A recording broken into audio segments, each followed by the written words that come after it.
Welcome to Just Relationships, the show that offers you concrete ways to make your relationships better. Whether it's your boss, your spouse, your children, or your friends, the quality of your relationships in life directly affects how you feel about yourself and the success you achieve. Your host, Dr. Duffy Spencer, a psychotherapist, telecoach, author, and seminar leader, will interview top experts to help you learn to manage this essential part of your life. And now, here's your host, Dr. Duffy Spencer. Greetings. Welcome to Just Relationships.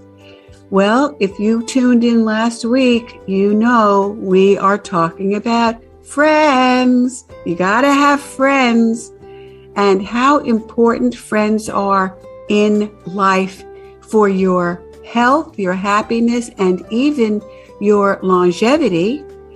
And I have with me again Dr. Jen Yager, who is the author of many books. And this time we're talking about friendgevity, which is her coinage, making and keeping the friends who enhance and even extend your life. You're covering a lot of ground there, Dr. Jen.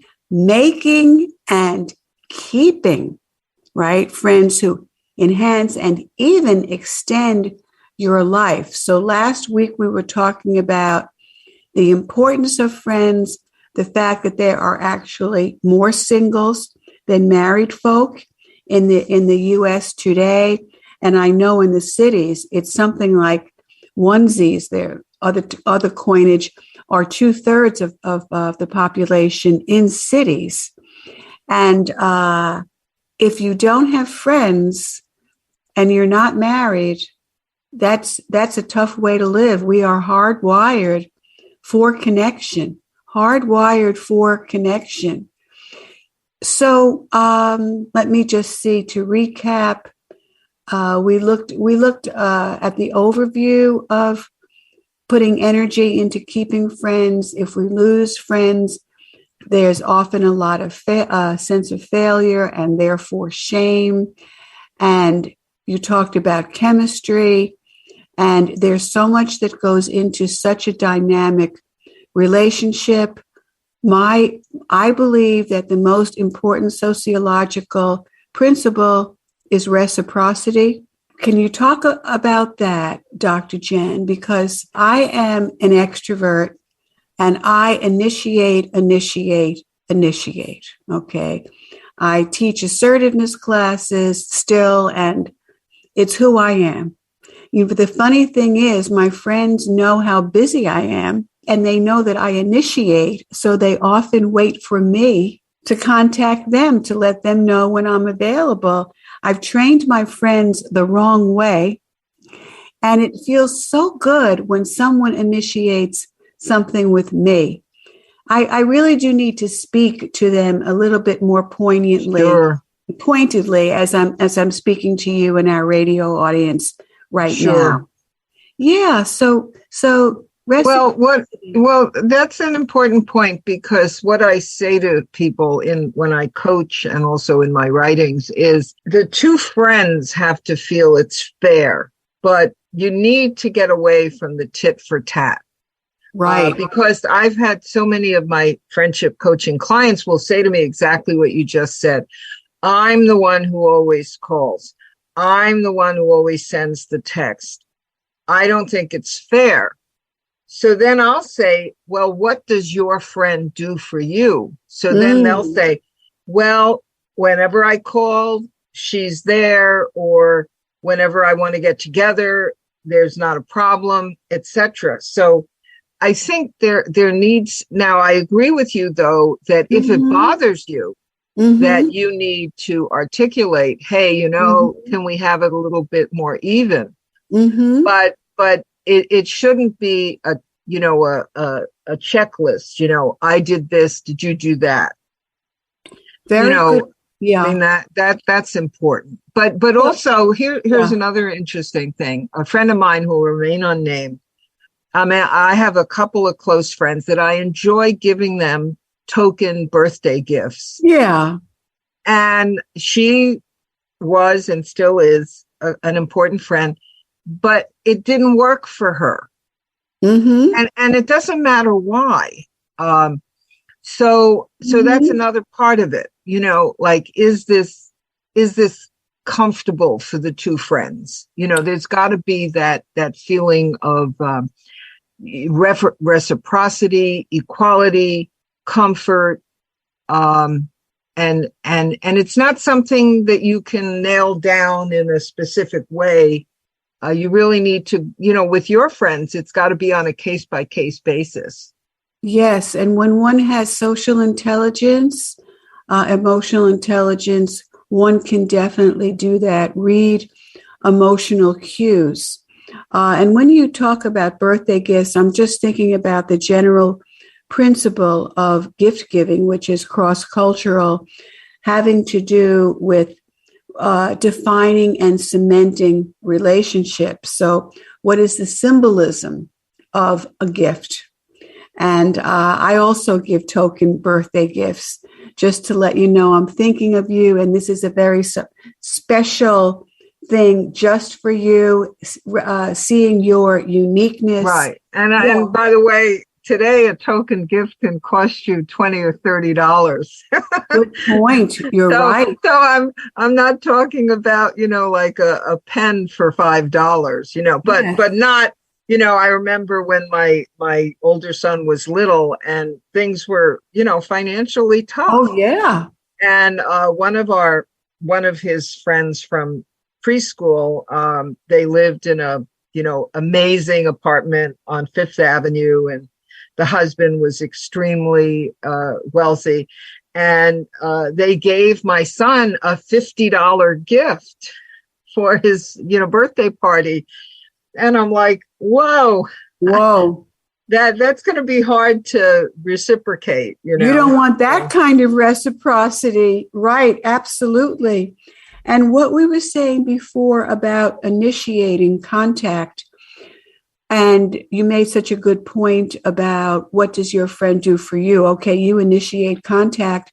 And I wanted to say to you that my marker is how they respond when I initiate. Mm-hmm. If they say, oh, I'm so glad you called. I'm happy to hear from you. I'd love to see you. Right. And friends over the years have complimented me on staying in touch. They have not only complimented me, they have thanked me. They have said, we would not be friends now if it weren't for you, because you always, over time, stay in touch and initiate. Well, my friend who feel important. Yeah. Well, my good friend Sharon, who sadly passed away last year from illness, we met when we were both single, and my life went in a different direction. I married, had children, grandchildren, but I always reached out, and Sharon even came to my son's 10th birthday party. I mean, how many single older women will go to a 10th birthday party? Wow. So, it's very important to reach out. And here's an interesting thing. My girlfriend in New Jersey will remind me of this, because we've always lived in other states and hours apart, like 4 hours. And there was one event she was having, and I heard about it, and she hadn't invited me. And I was very hurt. And as you said, you have to be open with your friends. So I said, why didn't you include me? And she said, well, I didn't want you to feel burdened, because I know you live so far away and you're busy and you probably couldn't come anyway. And I told her something that she has never forgotten and always follows. I said, well, I just want to be asked. Exactly. I want to, it's okay if I can't join in, but include me. And she would do that. And I think that's important, that a lot of our friends will say, oh, well, in fact, I was just looking, if people go to YouTube and put my name in, yes, about 10 or 15 videos will come up. And one of them, I was just looking, my husband was nice enough to do a 1.5 minute video of my author tour to Australia and New Zealand for When Friendship Hurts. And part of the interview is my interview in New Zealand where I shared this anecdote that someone had shared with me, that she didn't have a birthday party because she would have had to invite this particular friend whom she wanted to distance herself from. Wow. So that's an example of how powerful connections are, Oh, you're right. Good and bad. Right. And you also in your book talk a lot about social media, right? The yays and nays of it. Yes. And here's my tip that anyone listening to our interview is going to really love. And they may already have thought about it, but if anything big is happening in your life, make sure you, by phone or text, tell those individuals separately before you announce it on Facebook or LinkedIn, because what makes our close or best friends special is that they're in that close circle that hears information before everyone else. So be really careful about, just blurting out, I got this promotion, or, so-and-so is having a baby. Make a phone call, send a text, but let them know before everyone else, because that's definitely going to make them feel like, wow, even if they don't say it, they're going to feel like, wow, I'm that inner circle of friendship. What a wonderful and very specific point, Dr. Jan Yager, because we know about this principle when it comes to a death, and that the media doesn't announce it until the family members know it. And I'm thinking it's so smart. The only thing is, as an extrovert, I do have a lot of people in my circle, and I don't have a lot of discretionary time. But I definitely do take your point. And especially when a family member hears about something, okay, they live in another state, but you can still pick up the phone anywhere in this world today. So I really think that's a very valuable point that should be adhered to, because you hear about so much pain and suffering and people feeling excluded. I don't even know if you also talk about cyberbullying, how to handle it. I don't even know if we need to talk about that, because a lot of people talk about that. Sure. I do think the nuances are so important.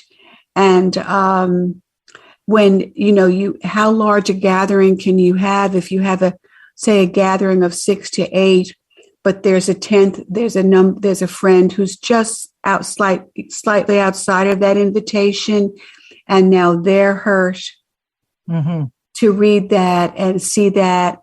And one has to be very circumspect in terms of what and how they post, would you say?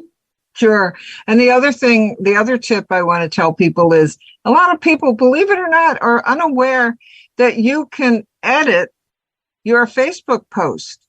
There's an edit button, and, use it. I mean, if you made a post and you left someone out, don't hesitate to go back in there and add them in. Reread your post before you share it. And, really think about, how are people going to react to this? Because that's, and these posts are forever pretty much, but you can also delete a post.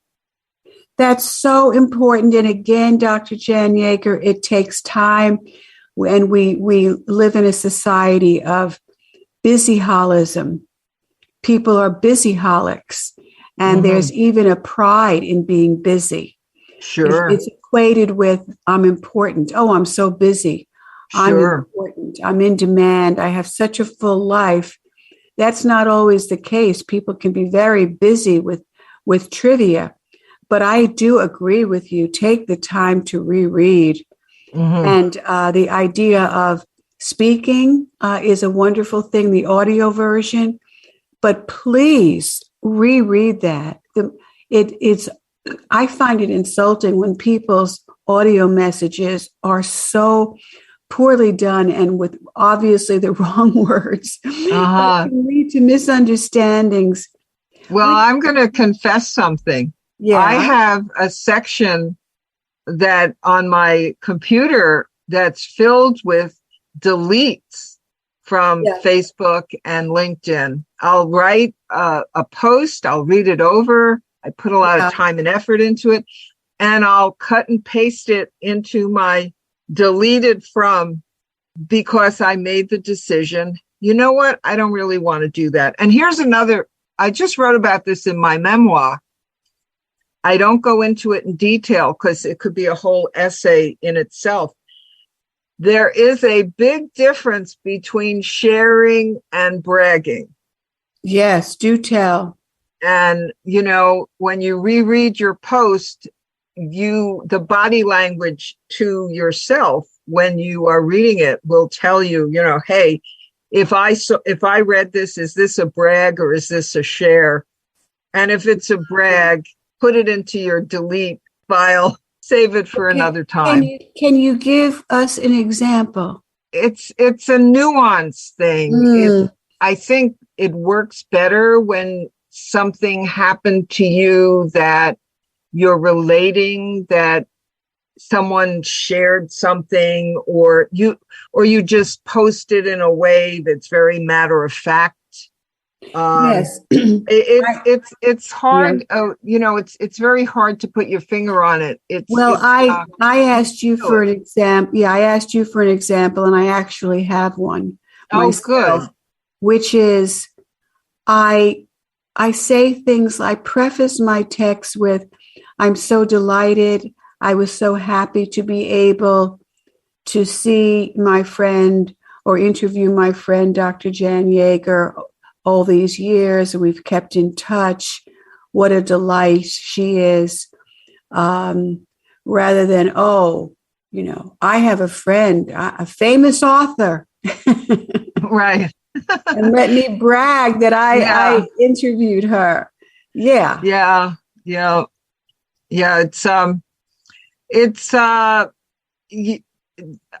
Well, the other thing is there's someone who will remain unnamed on LinkedIn who's always writing these really, really long posts. That's another thing to try to keep them short.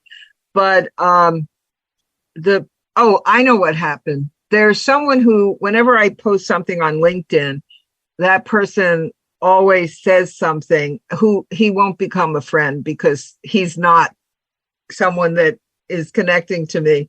But he always says something negative about what I've just shared about. And it was very exciting because last time he did this, I had a great comeback. Really? And, you know, I was able to take what he was saying and show how, wow, yes, but that's not really true. So, so I think social media is very powerful. Yes. And I think that we need to go back to phone calls. One of my close friends has her birthday coming up, and I just this morning said to myself, I am calling her.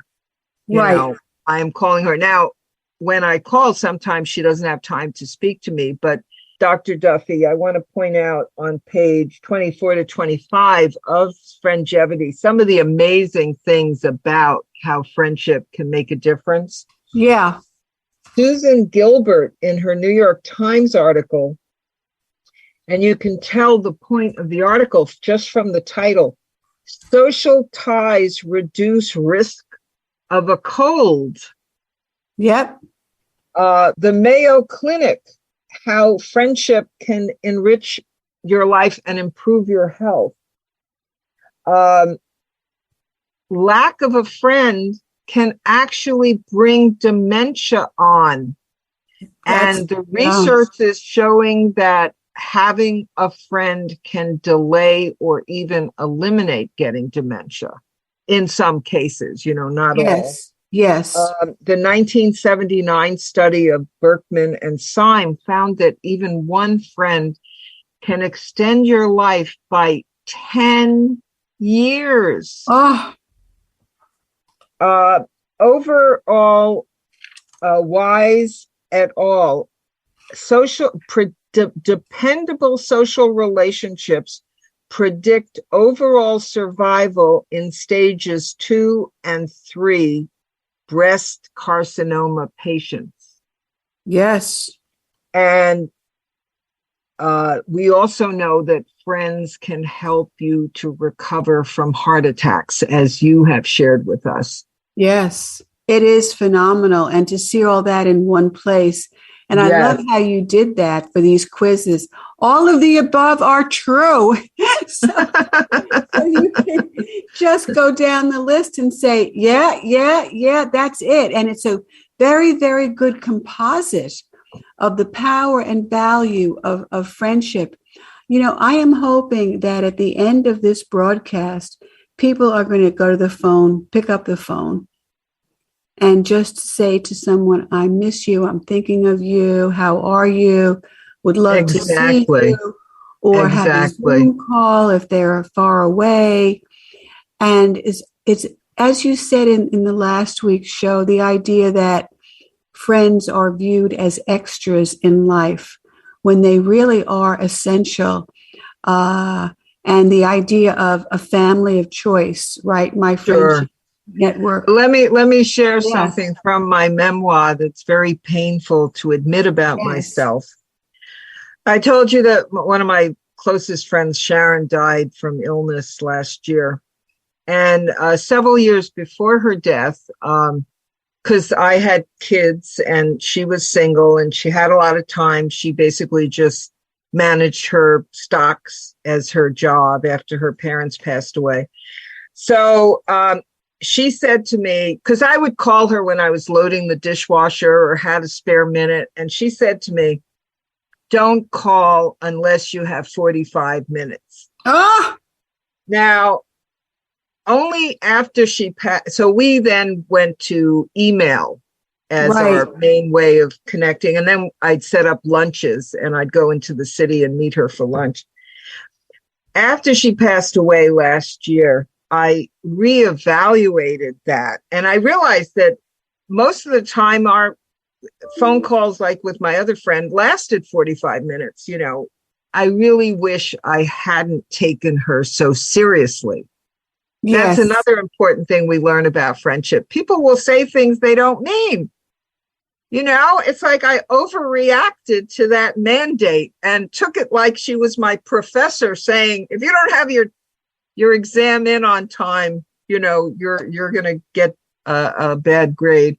You know, okay, try again. See if 30 minutes would have worked.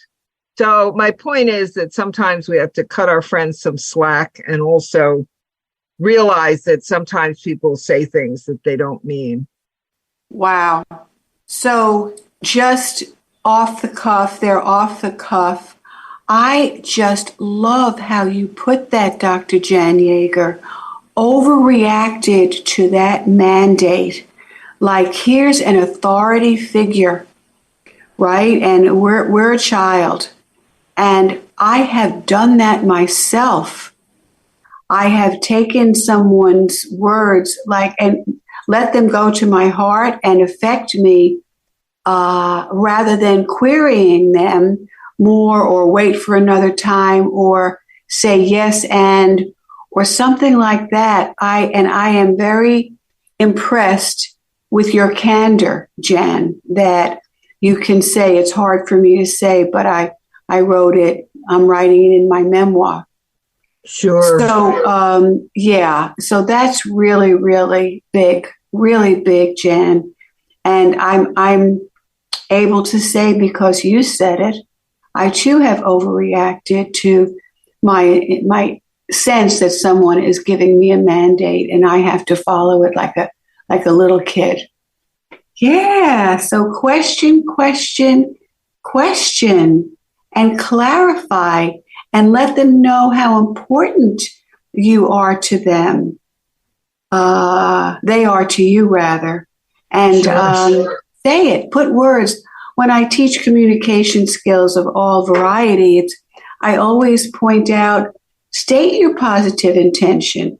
We feel inside that we have positive intentions, and we assume because we know it that other people know it. Not always. But I want to let you know how important you are to me. I did something very bold the other evening. I met a lovely woman and her husband at a party of my friends, and I knew I wouldn't necessarily see her again, and I didn't want to go through my friend to ask for information about her. So I said, I'm going to be very bold here, and I'm going to ask you if you'd like to exchange contact information. And we both said how much we liked each other, how much we hit it off. And she used the word chemistry, yes. And she said, it's very rare to find someone that you have that quality of chemistry and commonality with. So we did say that, and we did already say a time we would get together. That's but wonderful. I had to preface it by saying, this is very bold of me. Right. Well, that was smart of you to have that disclaimer. Yes. that kind of preface. Yeah. So, Jan, first of all, I want people to know your name is spelled Yager. And please send them to my website, drjanyager.com. They can sign up for my mailing list and newsletter. But they'll also find a lot of interesting things there, including and yes, it is me, the excerpt of my interview on Oprah and the Today Show. When I had brown hair and not gray. I think that's just grand. I failed Oprah because the studio called me. I don't know how they got my name, because I did my doctoral dissertation on diet and eating and women and all of that. But I failed the interview because they were talking about jealousy.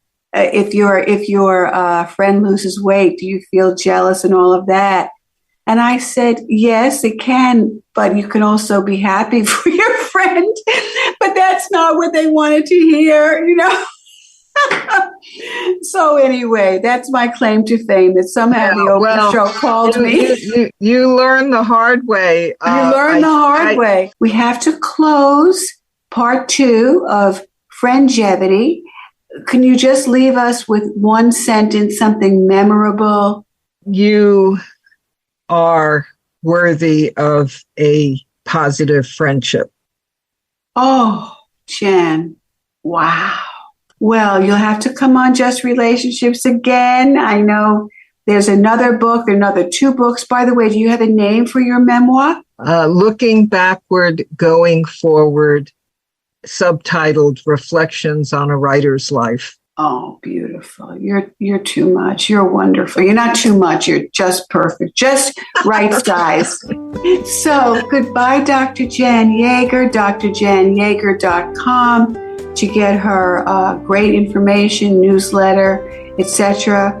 And this is Dr. Duffy Spencer saying goodbye for now and wishing you great relationships.